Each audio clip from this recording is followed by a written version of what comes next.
Over the past few months, Moyu and Garn have both come out with special cubes without springs. Instead, these cubes feature two repelling magnets placed inside the centerpiece to create a force that resembles the force that springs give. The fact that we have even thought of this is insane, considering that we only started magnetizing cubes between the pieces a few years ago. How did we get here? And what's the future of puzzle innovation? In this video, I'll attempt to answer both those questions, but first we have to go back to 1974 and Erno Rubik himself. In 1974, Erno Rubik invented the original 3x3 Rubik's Cube. The 3x3 was followed by the 2x2, 4x4 and 5x5. Back then, people were amazed by the 5x5, and some thought that that was the limit, that there was never going to be a cube bigger than a 5x5. How they would be proven wrong. But this human tendency to always understate our future capabilities and accomplishments is not just exclusive to cubing, by the way. A clear example of this is when Orville Wright, co-inventor of the airplane, said that planes would never fly between New York and Paris, yet today, planes fly transatlantic all the time. But the people that said that the 5x5 would never be bested in terms of size would have to wait a generation. The first 5x5 was invented in 1981, before my parents were born, and the first 6x6, the V-Cube 6, was made the year I was born, in 2008. A video by JPEM shows why making the 6x6 was so difficult, but I'm not going to go through why in this video. But the V-Cube 6 marked the beginning of a new era in puzzle innovation. The V-Cube 6 was followed by the V-Cube 7, the first 7x7, but by the time the 2010s came along, an 8x8 was yet to be released, but in 2010, Dayan came out with the Dayan Guhong, which revolutionized reverse corner cutting. In 2011, Dayan came out with the Zanchi, and by this time, Dayan had established itself as the best brand in terms of 3x3s, and a guy who was famous for using the Zanchi is Felix himself. And this was during the time that Felix just dominated, as evident by the world records he broke. In 2012, Dayan released the Guhong V2, which was also loved by many, but the next flagship that Dayan produced, the Panshi, was considered a failure and marked the end of Dayan's dominance on the 3x3 market. And it will take until the end of the 2010s before Dayan bounced back, but we'll get into that later. What I can safely say is that the world records kind of stood still for a few years after this, but it would all change because of one innovation. In late 2016, Mats Volk set a world record of 4.74 seconds with the Volk 3M. This was the first WR single to be set with a magnetic cube. Only about a month later, Felix got his first world record single in over 5 years, with Mats Volk coincidentally sitting next to him. 8 seconds.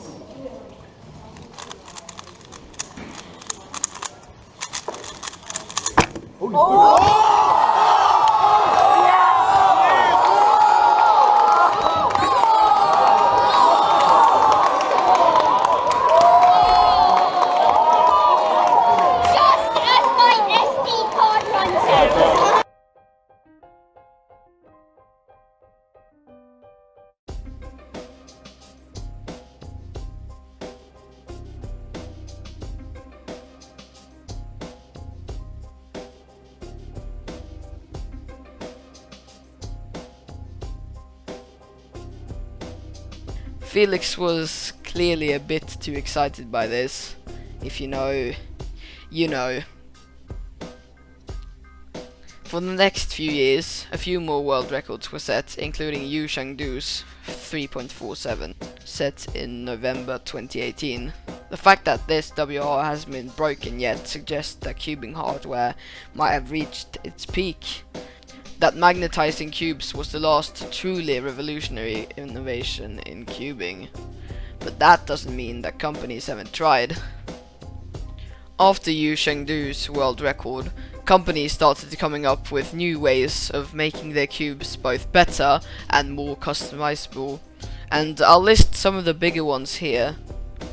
The Garn 356X with the first easily interchangeable magnets with 3 different magnet strengths. The Intención is quiet and has good slice moves, which makes it perfect for blindfolded. The Guaguan USHO EDM with the first adjustable magnet strengths, but only 2 different strengths. The GAN 356XS with 3 different adjustable magnet strengths. The Volk 3 Elite M with interchangeable center to edge magnets.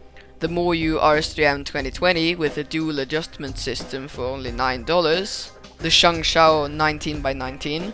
The GAN 11M Pro with interchangeable core-to-corner magnets. The X-Man Tornado V2 and Moyu Weilong WRM 2021 with 5 different magnet strengths. The Moyu 21x21.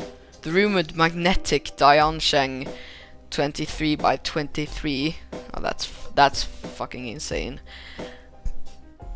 The MS Cube MS3L with magnets in the feet of the edges and corners.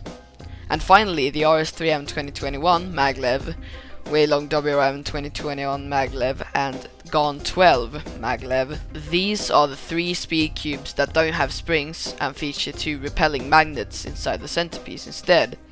But what does the legendary J-Perm think about this?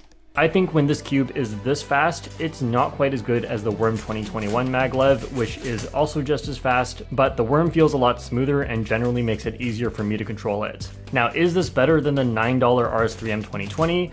I think maybe not if you're closer to a beginner or mid-level, but at very high level when you need very fast cubes to execute the hard finger tricks consistently, then I think this starts to look like an option. But then at that point, when you're looking at fast cubes, I think the Worm 2021 is a better version of this.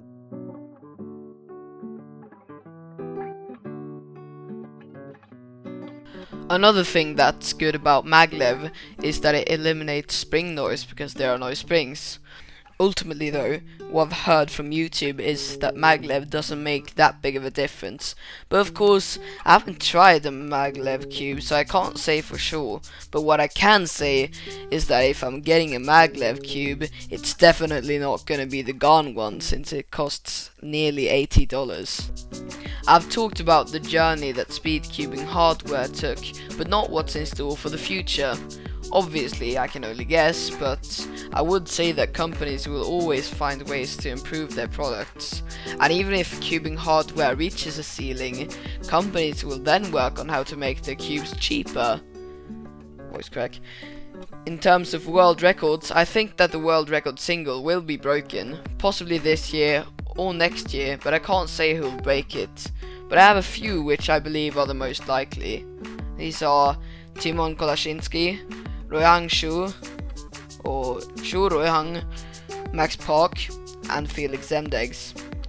It would just feel so good if Felix got just one more WR single, but who knows, maybe it'll be someone a bit more unexpected like Philip Weyer, Juliette Sebastian, or Matti Hiroto Inaba, or maybe even you watching this video. Or hell, it could even be me with a lucky enough scramble. That's the cool thing about cubing. You don't have to be at the very top to get a world record, because I'm sure I could get the world record if I get 3 double X cross, 2 free pass and lost layer skip. As always, if you enjoyed this video, then make sure to like and subscribe and like everything, and because it really helps support my channel, and my channel's been growing a lot lately, so we can hit 20 subscribers, I think. I hope to hit 20 subscribers. And this video took a long time to make, so it would help. But with that said, I'll see you in the next one. Peace.